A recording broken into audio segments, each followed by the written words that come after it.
Hello दोस्तों, स्वागत है आपका इंजीनियर्स अड्डा में। तो यहाँ पर जेई मेंस के थ्रू जो यहाँ पर एडमिशन लेना चाहते हैं एमपी के इंजीनियरिंग कॉलेज में बीटेक में, तो उनकी काउंसलिंग यहाँ पर डेट्स आ गई है और शुरू हो गई है।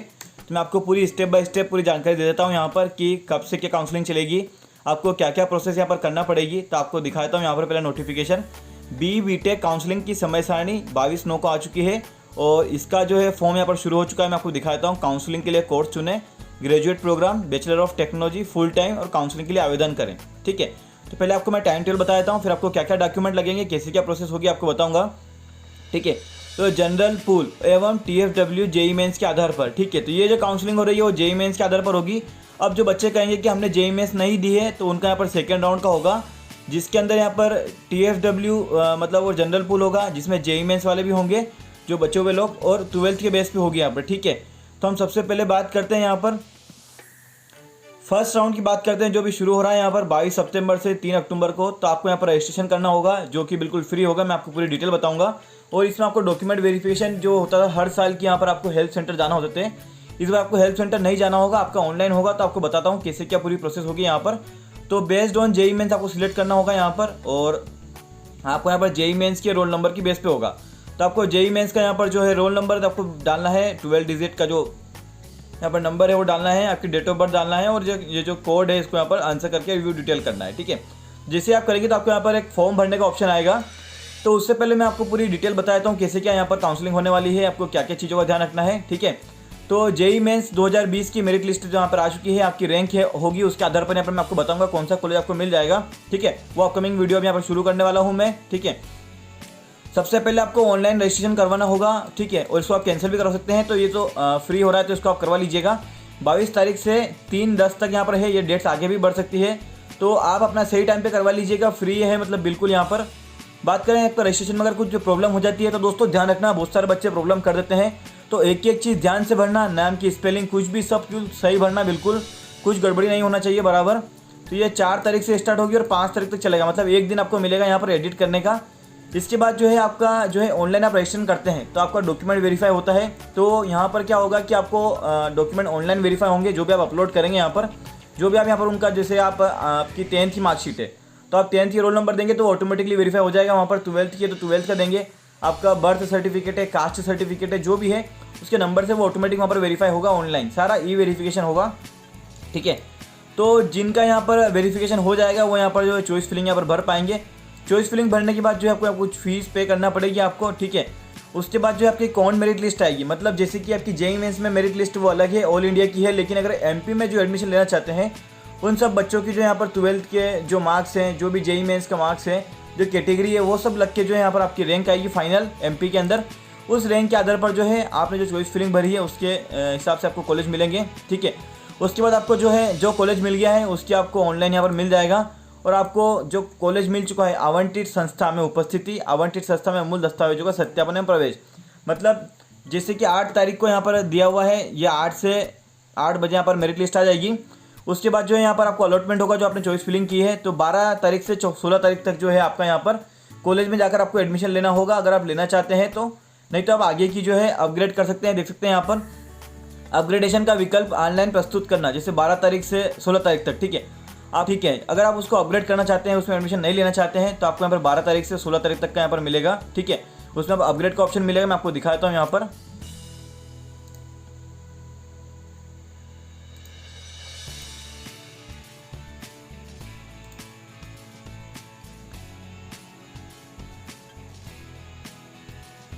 तो ये देख पाएंगे यहाँ पर आपका अलॉटमेंट लेटर आ जाएगा। उसके बाद जो है आपको यहाँ पर फर्स्ट राउंड का अपग्रेड आएगा, जिसमें आप चाहते हैं कि जो बच्चे जैसे कि यहाँ पर एडमिशन दोबारा से यहाँ पर अपग्रेड होता है, आपकी जो है नॉर्मलाइज होती है पूरी, आपकी जो सीट है वो आपको अच्छी वाली भी मिल सकती है, इसमें ऐसा होता है। ठीक है, तो इसमें आप अपग्रेड कर सकते हैं यहाँ पर। इसके बाद जो है फिर अपग्रेड के बाद जो है दोबारा से आपको सीट अलॉटमेंट होगी और आप जो है कॉलेज में जाकर आप एडमिशन ले सकते हैं। ठीक है, ये 19 तारीख से 23 तारीख तक का यहाँ पर आपको टाइम दिया जाएगा। अब बात करते हैं सेकेंड राउंड की काउंसलिंग, तो वो यहाँ पर स्टार्ट हो जाएगा रजिस्ट्रेशन इसका 13 तारीख से 24 तारीख तक का, जो है 12वीं के आधार पर होगा। ठीक है, और जेई मेंस के आधार पर जो है 19 तारीख से 24 तारीख तक का यहाँ पर होगा। मतलब आपको अगर कोई कॉलेज अगर पसंद नहीं आया है तो आप सेकेंड राउंड का जो है यहाँ पर कर सकते हैं इसमें अपग्रेड करने के बाद। तो अब रजिस्ट्रेशन में एडिट ये डेट दी हुई है यहाँ पर पूरी डेट, और चॉइस फिलिंग सेम प्रोसेस होगी पूरी यहाँ पर। और ये फाइनल जो है हम बाद में बात करेंगे, हम अभी पहले फर्स्ट राउंड की बात कर लेते हैं जिसमें आपको जो है डॉक्यूमेंट वेरिफिकेशन करवाना होंगे, तो आपको यहाँ पर जाने की जरूरत नहीं है। अब मैं आपको पूरी स्टेप बाय स्टेप प्रोसेस बता देता हूँ क्या होगा। सबसे पहले आपको रजिस्ट्रेशन करवाना होगा, देख सकते हैं यहाँ पर रजिस्ट्रेशन होना है आपका। और जो इंडियन है, जो NRI है, जो IPS है, उनको छोड़कर, उनको फीस बहुत देना पड़ती है यहाँ पर। लेकिन जो निःशुल्क है NRI और IPS को छोड़कर, काउंसलिंग में अगर आगे की काउंसलिंग में भाग लेना चाहते हैं तो आपको बार बार रजिस्ट्रेशन नहीं करना होगा, आपने एक बार कर लिया है बस, उसी के जो आपको नंबर मिलेगा एनरोलमेंट नंबर, उसी नंबर के ऊपर जो है आपको यहाँ पर काउंसलिंग में पार्टिसिपेट करना होगा। अब यहाँ पर जो है कि आपने जो परीक्षा दी है JEE मेंस की या फिर आपने 12th की, जो भी आपने यहाँ पर डॉक्यूमेंट आप सबमिट करेंगे उसका यहाँ पर क्रमांक लगेगा, उस क्रमांक के आधार पर जो है यहाँ पर ये वेरीफाई होगा।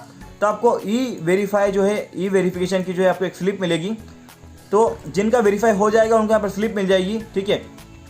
तो पंजीयन मतलब जिनका रजिस्ट्रेशन हुआ है उसकी एक स्लिप मिलेगी, और आपका वेरीफाई हो चुका है तो उसकी एक स्लिप मिलेगी, ठीक है। तो जिनका हो चुका है उनको कोई अपलोड यहाँ पर नहीं करना पड़ेगा डॉक्यूमेंट ओरिजिनल, खाली उनका डॉक्यूमेंट के जो यहाँ पर सीरियल नंबर होते हैं उससे यहाँ पर वेरीफाई हो जाएगा। आगे बात करते हैं कि जिनका जो वेरिफिकेशन नहीं होता है पूरी तरीके से, जिनका कुछ डॉक्यूमेंट अधूरा रह जाता है, ठीक है, तो ऐसे को जो लोग हैं उनको यहाँ पर जो रजिस्ट्रेशन की स्लिप मिलेगी और पंजीयन की स्लिप मिल जाएगी ओनली, और जो डॉक्यूमेंट है उनको यहाँ पर ओरिजिनल अपलोड करना पड़ेंगे वेरीफाई करवाने के लिए, ठीक है। तो उनको ई वेरिफिकेशन की स्लिप यहाँ पर नहीं मिलेगी। अब जो बच्चे हैं जिनको अहंकारी परीक्षा मतलब जो JEE मेंस के यहाँ पर बेस पे हो रहा है या फिर 12th की बेस पे जो भी होगा, अगर उनके ग्रेड दिया हुआ है उसके अंदर, जैसे आपकी 12th की बेस में किसी के ग्रेड होता है, किसी के परसेंटेज होते हैं, तो उनको यहाँ पर ग्रेड कन्वर्जन फार्मूला आपकी मार्कशीट में दिया होता है, आपको अलग से एक कुछ दिया होगा डॉक्यूमेंट उसमें होता है, तो उनको यहाँ पर JPG फाइल बनाकर जो है मर्ज करके अपलोड करना होगा। यहाँ पर अंदर दिया होगा पूरा ऑप्शन आपको रजिस्ट्रेशन के अंदर। जिनकी परीक्षा पास है यहाँ पर और एक से अधिक मार्कशीट है तो उनको फाइनल मार्कशीट यहाँ पर जमा करना होगी जिसमें पास दिखाया हुआ है। और जो फर्स्ट एंड सेकंड राउंड जो JEE मेंस के आधार पर होंगे और 12th की बेस पर आधार पर जो काउंसलिंग होगी, उन सभी को पंजीयन की जो प्रोसेस है, जो रजिस्ट्रेशन है वो करना बहुत जरूरी है यहाँ पर, तभी वो आगे पार्टिसिपेट यहाँ पर कर पाएंगे, ठीक है।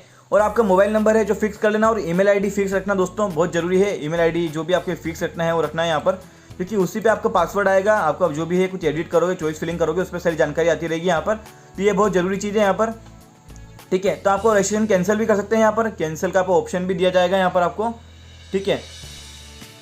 आपको सारी लिंक मिलेगी, रजिस्ट्रेशन से कैंसिल करने की आपको जरूरत नहीं है, इसमें जो फ्री है तो आपको कोई जरूरत नहीं है कैंसिल करने की। तो सेकंड राउंड की काउंसलिंग भी पूरा बता दिया मैंने आपको ये सब। अब आगे बात करते हैं इसमें वेरिफिकेशन कैसे क्या होगा। तो केवल पंजीयन की प्राप्त हुई है, जिनका ओनली रजिस्ट्रेशन की जो स्लिप मिली है, ई वेरिफिकेशन वाली स्लिप नहीं मिली है, उनको जो है यहाँ पर जो है डॉक्यूमेंट जो है अपलोड करना होंगे, ठीक है, ऑनलाइन सत्यापन करने के लिए, ठीक है। उसके बाद यहाँ पर ऑनलाइन चॉइस फिलिंग के लिए यहाँ पर जो है एलिजिबल होंगे। जब तक आपका डॉक्यूमेंट वेरिफिकेशन नहीं होगा तब तक जो है दोस्तों आप यहाँ पर एलिजिबल नहीं होंगे। तो आपको दोस्तों समझ में आ गई होगी पूरी प्रोसेस है यहाँ पर बेसिक कैसे क्या होने वाली है, ठीक है।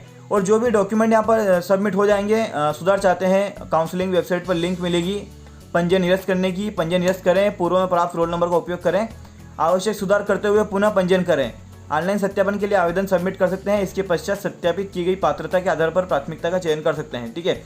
तो यदि जो कोई आपका डॉक्यूमेंट अगर सबमिट किया है आपने और वेरीफाई नहीं हुआ है और आपको चाहिए किसी लाभ किसी योजना का, और आपका डॉक्यूमेंट अगर वेरीफाई नहीं हुआ है सही से, तो आप उसको कैंसिल कर दीजिए, क्योंकि फ्री है रजिस्ट्रेशन। तो आप दोबारा से रजिस्टर करेंगे यहाँ पर कैंसिल करने के बाद, तो आप दोबारा से डॉक्यूमेंट यहाँ पर सबमिट कर पाएंगे वेरिफिकेशन के लिए, ठीक है। तो ऑनलाइन जो आपका डॉक्यूमेंट वेरिफिकेशन हो जाएगा तो आप उसमें एलिजिबल है या नहीं, सूचना आपको जो है मोबाइल पर SMS के द्वारा मिल जाएगी, ठीक है। अब चॉइस फिलिंग के लिए आपको कैसे क्या यहाँ पर करना है मैं आपको बता देता हूँ दोस्तों। चॉइस फिलिंग के लिए आप पूरे कॉलेज की लिस्ट बनाइए, जल्दी मत कीजिएगा लॉक करने की, इसको बहुत टाइम है आपके पास। पहले आप देख लीजिए आपको रैंक में कौन सा कॉलेज मिल रहा है, और ज़्यादा से ज़्यादा कॉलेज डालना है आपको। सबसे पहले वो कॉलेज डालना है जो सबसे अच्छा है, और नीचे जो है आपको वो डालना है जो अच्छा नहीं है, मतलब आपकी जो सबसे अच्छी चॉइस है आपको ऊपर डालना है। कभी कभी बच्चे क्या करते हैं उल्टा डाल देते हैं, तो उनको गलत कॉलेज यहाँ पर मिल जाता है, इस चीज़ का ध्यान रखना है। सबसे पहले डालना है, और मिनिमम जो है 10 कॉलेज डालना है, 10 से ज़्यादा आप कितने भी डाल सकते हैं। इसमें आप एक ही कॉलेज की TFW वाली सीट और बिना TFW वाली सीट भी डाल सकते हैं। TFW में आपकी फीस नहीं लगती है, और ये जो होती है जिनकी इनकम सर्टिफिकेट 8 लाख से कम का होता है, और खासकर जनरल कैटेगरी वालों के लिए बहुत ही बेनिफिशियल होता है। मैं खुद यहाँ पर TFW से था, तो आप इसमें देख सकते हैं JEE मेंस के आधार पर आयोजित काउंसलिंग में सामान्य पूल के साथ साथ शिक्षण शुल्क छूट मतलब TFW योजना की सीटें भी मिलेगी। तो आप दोनों सीटें एक साथ डाल सकते हैं। यहाँ पर मैंने यही किया था, एक नॉर्मल सीट पहले मैंने डाली थी, TFW वो नहीं मिलती है तो नॉर्मल सीट ऐसे, ठीक है। तो आपको कितने क्या पैसे लगेंगे आपको बताया तो फीस कितनी क्या है यहाँ पर, ठीक है। तो आप चॉइस फिलिंग करेंगे, तो आप उसको जब यहाँ पर लॉक करेंगे तो यहाँ पर जो है समस्त जो श्रेणी है, जितनी भी श्रेणी है उन सबको यहाँ पर जो है 1530 रुपये देना होंगे, जिसमें जो है 400 रुपये काउंसलिंग फीस है, और आपका जो फीस है कॉलेज की वो 1000 रुपये यहाँ पर जमा हो जाएगी। आंशिक शिक्षण जो शुल्क की 1000 रुपये हो जाएगी, और पोर्टल चार्ज जो है यहाँ पर 130 रुपये होगा। और ये जो है नॉन रिफंडेबल होगा। आपने अगर चॉइस फिलिंग कर दिया है, फीस पेमेंट कर दिया है और बाद में आप कुछ भी करते हैं, एडमिशन लो या मत लो, आपको रिफंडेबल नहीं होगा। आप अगर लेते हैं तो आपका वहाँ पर जमा हो जाएगा, आपका बेनिफिट हो जाएगा। यदि अभ्यर्थी आवंटित संस्था में प्रवेश लेता है तो आंशिक शिक्षण शुल्क जो है उसके 1000 रुपये उसकी जमा हो जाएगा वहाँ पर फीस के अंदर, ठीक है। और अगर नहीं लेता है तो उसे यहाँ पर जब्त कर लिया जाएगा, ठीक है। अब आगे की काउंसलिंग वगैरह पार्टिसिपेट करते हैं तो फिर वहाँ पर आपको अलग से फीस देना पड़ेगी। इतना तो आप कर सकते हैं क्योंकि आपको अगर अच्छा कॉलेज लेना हो तो।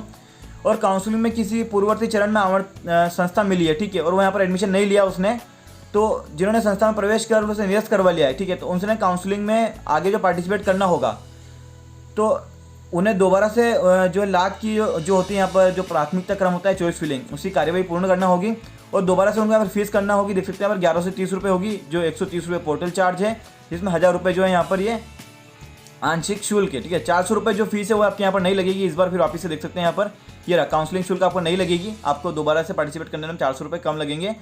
और जो अभ्यर्थी हैं प्रवेश करने के बाद की स्थिति में ऑनलाइन काउंसलिंग में लिया गया आंशिक शिक्षण शुल्क जो है जो फीस आपके 1000 रुपये ली गई है, मेरिट लिस्ट के आधार पर यहाँ पर अलॉटमेंट होगा आपका। मेरिट लिस्ट कौन सी बनेगी? MP वाली, जो यहाँ पर फाइनल जो मेरिट लिस्ट आएगी, ठीक है। अब अपग्रेड करना है यहाँ पर, तो अब अपग्रेड करने के लिए देख सकते हैं यहाँ पर तो ना अपग्रेडेशन के लिए अलग से फीस देना होगा। जैसे कि आपको कोई कॉलेज मिल गया है और आप चाहते हैं कि उससे अच्छा मिले तो आप अपग्रेड भी कर सकते हैं, नहीं तो आप नहीं चाहते हैं अपग्रेड तो आप सेकंड राउंड की काउंसलिंग में आप यहाँ पर आगे चले जाइएगा, ठीक है। तो हम ये सब आगे बात करेंगे, पहले आप रजिस्ट्रेशन कीजिए। आपको कोई डाउट होता है तो आप जरूर जल्दी से जल्दी कमेंट कीजिएगा, मैं आपकी पूरी हेल्प करूँगा यहाँ पर। तो ये सब यहाँ पर जो है आगे की इंटरनल ब्रांच चेंज ये सब बात की बात है। आपका एडमिशन जो बात करते हैं, आपका जो डॉक्यूमेंट है, मैंने इसकी वीडियो बना रखी है, आपको क्या क्या डॉक्यूमेंट कॉलेज में ले जाना होते हैं। मैं इसकी वीडियो जो है दोबारा डाल दूंगा, अपलोड कर दूंगा यहाँ पर, ताकि आपको नोटिफिकेशन मिल जाए, ठीक है। अब CLC की काउंसलिंग के बाद में होगी, ये सब अभी जरूरी नहीं है। अब आपको बेसिक जानकारी बहुत है, इसको थोड़ा ध्यान रख लीजिए आप कि जो आपका मोबाइल नंबर है, ईमेल ID वो आप तैयार रखना अभी से ही। और जो भी डॉक्यूमेंट आप ऑनलाइन आपको प्रिंट मिल रहा है उसका प्रिंट लीजिए, जैसे कि रजिस्ट्रेशन स्लिप का लीजिए, ई-वेरिफिकेशन का स्लिप कर लीजिए, चॉइस फिलिंग का स्लिप कर लीजिए, आप क्या क्या फिल किया आपने। और जो चतुर्थ श्रेणी के कर्मचारी हैं जो गरीब रेखा के नीचे हैं, उनको JEE मेंस के मेरिट रैंक के आधार पर कट ऑफ में है। केवल ऐसे अभ्यर्थियों उपरोक्त सुविधा का लाभ हेतु पंजीयन दस्तावेजों का सत्यापन इच्छित संस्थाओं के चॉइस फिलिंग का लाभ कर सकेंगे।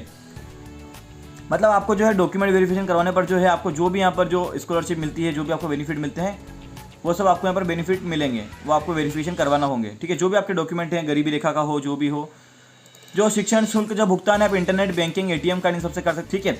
तो आप अपनी चॉइस फिलिंग को जो है यहाँ पर लॉक कर लें और MP ऑनलाइन जो कियोस्क है वहाँ पर जाकर जो है आप नगद भुगतान कर सकते हैं, कैश पेमेंट। मतलब आपने घर पे आप चॉइस फिलिंग कर ली, सब कुछ कर लिया, फाइनल उसकी जो है प्रिंट निकाल लीजिए एक PDF फाइल में और जाकर MP ऑनलाइन पे जाके जो है फीस आप सबमिट कर दीजिए, आप अगर ऑनलाइन पेमेंट नहीं करना चाहते हैं तो।